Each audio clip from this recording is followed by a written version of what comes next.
It's time for another verb of the day. Today's verb is hurt. Let's take a moment to look at some of the definitions or the ways that we use this verb. The first way you are likely to hear or see the verb hurt used is to mean to cause physical pain or injury to someone or something. Many people think of this when they hear or when they see this verb. You might think as the result of an accident. Someone has a broken bone, they have cuts, bruises. All of those are examples of injuries, right? We might be talking about what caused those injuries. A second way you'll hear hurt used is just a little bit different. So this is to cause mental pain or distress to someone. So in the first definition, right, we might be thinking of physical injuries that we can see, right? We can see that someone has been injured. With the second one, we're really talking about more our heart, inside our head, and those kind of difficult, uncomfortable feelings that someone might feel after challenging or in the midst of challenging events. Another related way this verb hurt gets used is just to mean to feel physical or mental pain. So here someone is describing what they are experiencing. The first two definitions are about causing that type of pain. Okay. Now the fourth definition of this verb is a little bit different. As you can see on the screen here, it says to be detrimental to something. Detrimental might be a new word for some people watching this. You might think kind of very bad, harmful, having a negative impact on something. We'll see some example sentences that tie to this definition a little bit later in the video. You should know that hurt is an irregular verb. To make the progressive form of this verb, all I need to do is add ing to form hurting. The past tense and participle forms of this verb don't change. They have the exact same spelling and the exact same pronunciation. So hurt stays the same, no matter our verb tense here. Now let's talk a little bit about a phrasal verb you might encounter. That is to hurt for.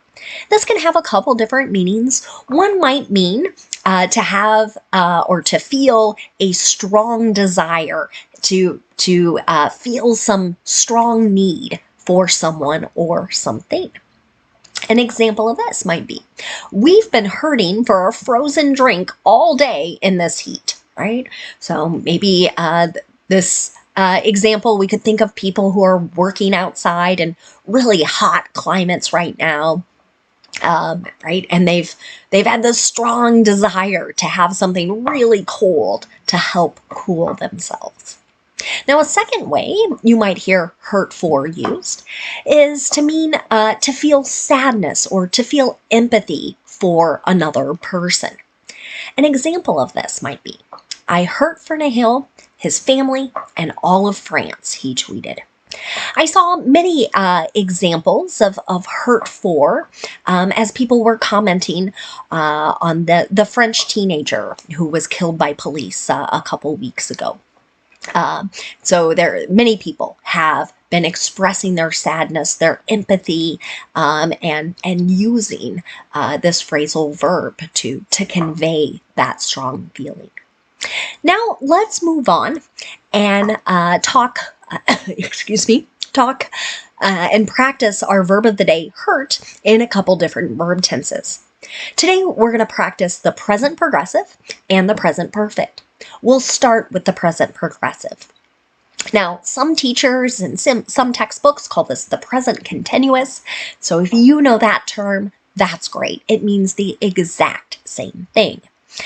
The present progressive or present continuous is all about talking about something that is happening now or an action that is in progress during a time period that hasn't been completed yet. The reason I like calling this the present progressive is because I see the two letter P's, which help me remember I need two parts to make this verb. I need the present form of be So that's going to be am, is, or are. And then I need the ing form of the verb. So in the affirmative, you're going to see my subject, and then the form of be that matches, and then that ing form of the verb. Here's an example. The cost of living increase is hurting children's health. Now, many people around the globe have been experiencing higher prices when it comes to rent, when it comes to gasoline, food, other things, right? And I was reading a newspaper article recently that talked about this, that all of these increases to kind of our daily lives is having a really negative or detrimental effect on children's health. Some people are avoiding going to doctors, maybe not taking medicine as frequently because of all of these expenses. So that's an example that goes back to that fourth definition of the verb. Now let's talk about a negative present progressive sentence. To do this, I start with my subject, right? And then after that, I'm going to use the form of be that matches, then not, and then the ing form of the verb. Here's another example. These changes to the tax code aren't hurting the middle class. Here's another example that ties back to that fourth definition. So this is a statement you might hear different politicians say, either in the positive or the negative.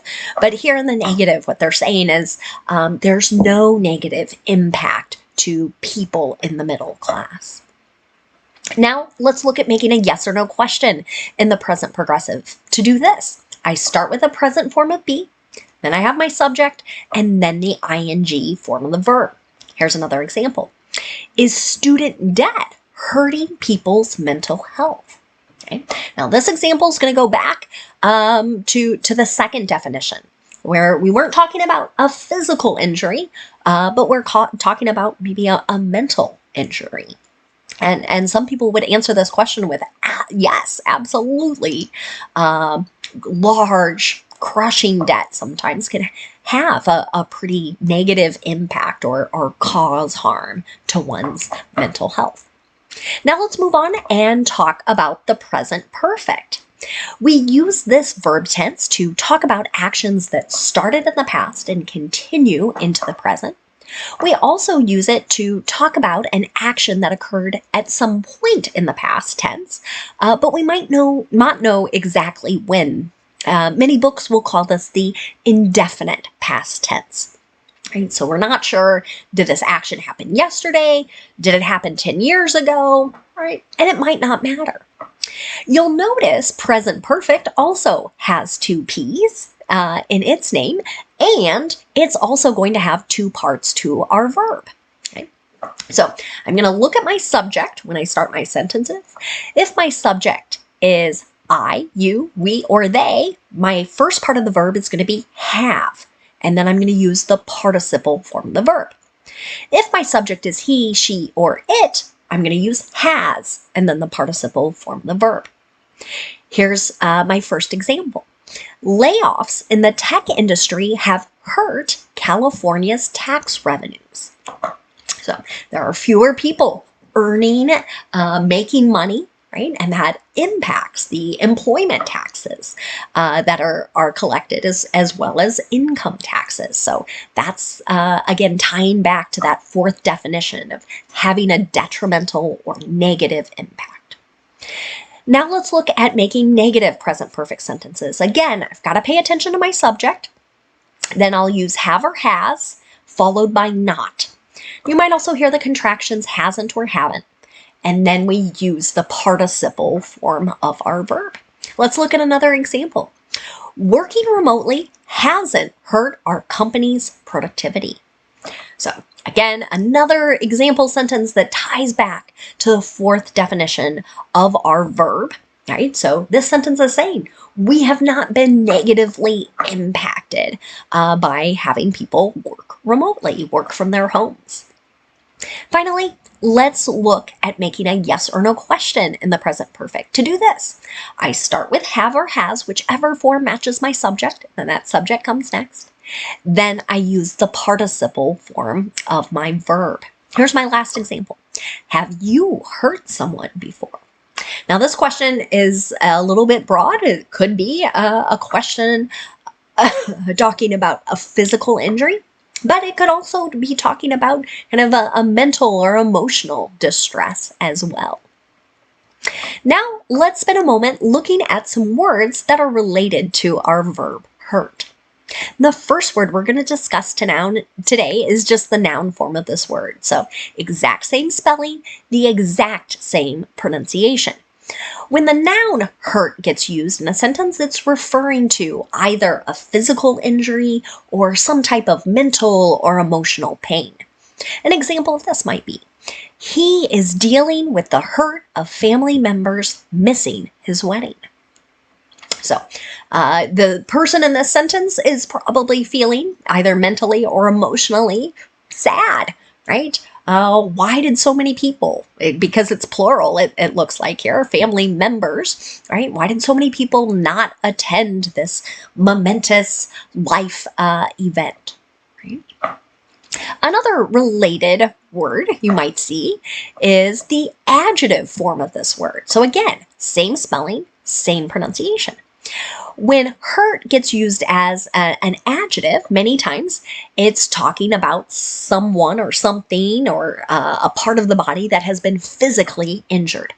You can see that in the example sentence, the dog has a hurt paw, right? So there's been some kind of injury.